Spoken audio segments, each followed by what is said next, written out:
back to Wholesaling Around the World, the colorful Colorado edition. Now, overall, Colorado is one of my least favorite states to wholesale in. And I think it has to do to the misperception that we have of Colorado due to the amount of land mass that it has. See, Colorado ranks as the eighth largest state in the United States in regards to total land area. But in regards to population, it is the 21st most populated state with just north of 6 million people. So, in reality, if we look at all of these different reviews of the states in regards to virtual wholesaling and my takes on it, we know the more populated a state is, the better it is for virtual wholesale. And this increases the amount of motivated sellers that we could have, as well as the amount of end buyers that we need in order to complete a transaction. So if you look at this, Colorado, if you look on a map, feels like it should be one of the better locations. It's got a large city like Denver, but population-wise, it ranks right there in the middle, 21st. Now, my personal feelings about Colorado, if I had to rank it, it would probably be somewhere in the 30s because it is west of Texas. And I've said anything west of Texas, from where I am, Dallas, Fort Worth, pretty much is harder on acquisitions, easier on dispositions, can lead to higher assignment fees, but can be more difficult to actually get a deal across the finish line. And that is my sentiment about Colorado in general. Now, I have had a hard time doing deals in Colorado going all the way back to 2020, mainly because Denver, being its major metro, is saturated. I mean, there's a lot of competition there. There's a lot of local wholesalers, and it is kind of hard to come in and fight your way through. I wouldn't compare it to similar size cities like Phoenix and Dallas, where I do feel like I could go in. I've always said virtual wholesalers, our job is taking the line from There Will Be Blood, the movie. You know, I stuck my straw in your milkshake and I drank your milkshake. It's really not that easy to go into Denver and get deals. In the past 5 years, we've done less than 10 deals in Denver.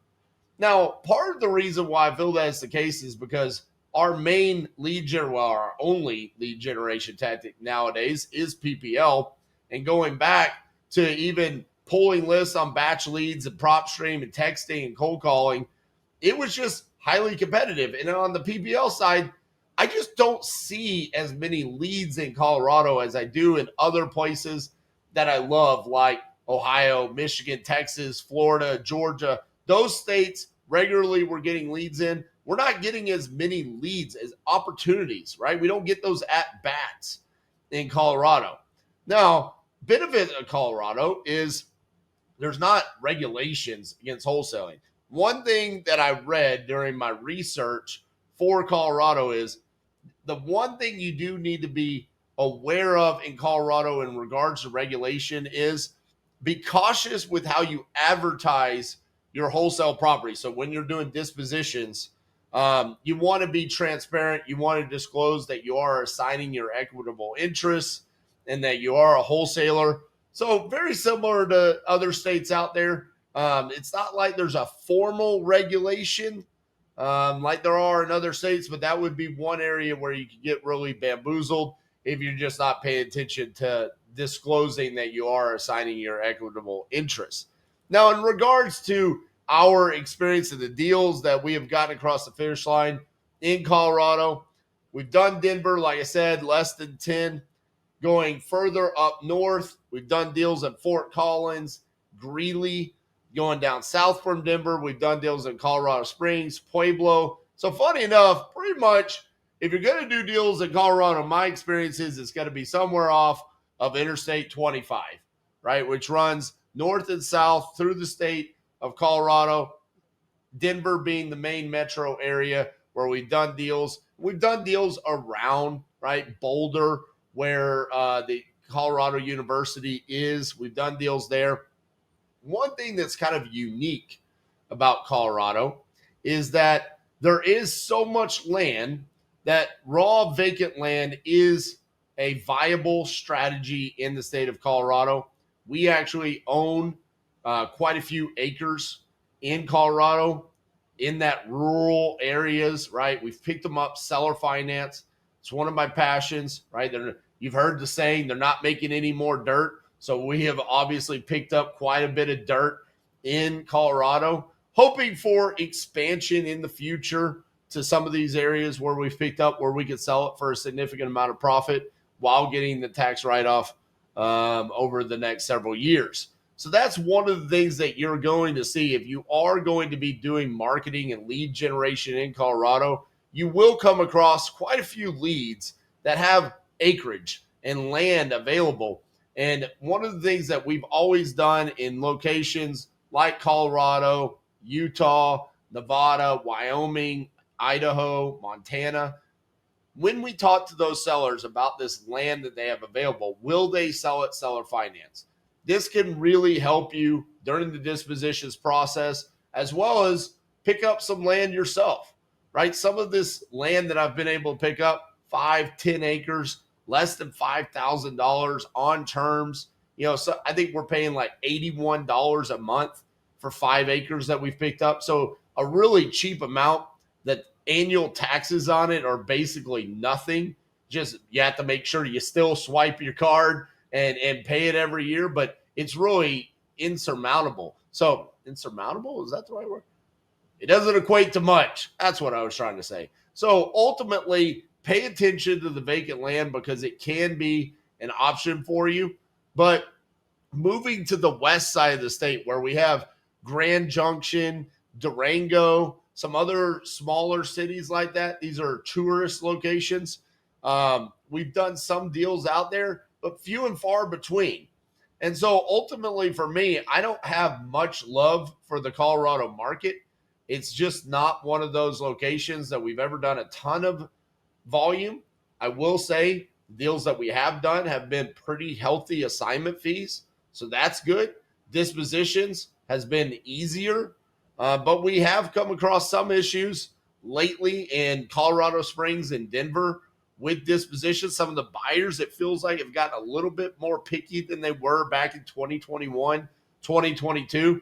This is definitely not a market like in the Midwest and the Sun Belt states. You guys have heard me talk about this in the Indianas and the Michigans and the Alabamas, where you have to pay attention to those as is comps. This is definitely more of an after repair value market. Okay. What I mean by that is when you go to do the comps, you really pay attention to what could this property be worth? What's its fixed up? You're not really needing to pay attention to the competition on the market. I'm not saying you have to just completely ignore it. There's just not going to be a massive difference between what a traditional wholesaler, if they do their underwriting, would come up with what they refer to as a maximum allowable offer to the listed in the current market value properties.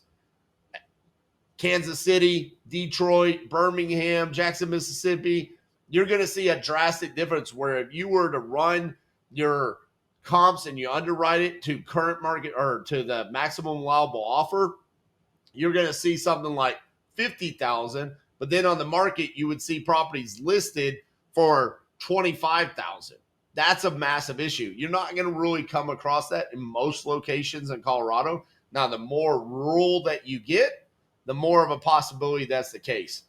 Overall, though, I do not believe that Colorado is a market that most virtual wholesalers should jump into early on. I think you're going to get kind of beat up a little bit. You're not going to get a ton of properties under contract very quickly. Dispositions would be easier for you, and you could probably make a healthy spread on it. But unless you have some sort of connection to the Colorado market, a known end buyer, boots on the ground, something like that, personally, I'd say avoid Colorado for right now. Focus more on those easier states to acquire deals in. Yeah, you're going to make a little bit less on the assignment fee, but it's more about getting checks under your bed, checks in your bank account. How about that? You get those moral victories and not necessarily get demoralized because you're in a more difficult market to acquire it. So for those of you that are currently doing deals in old colorful Colorado, let me know.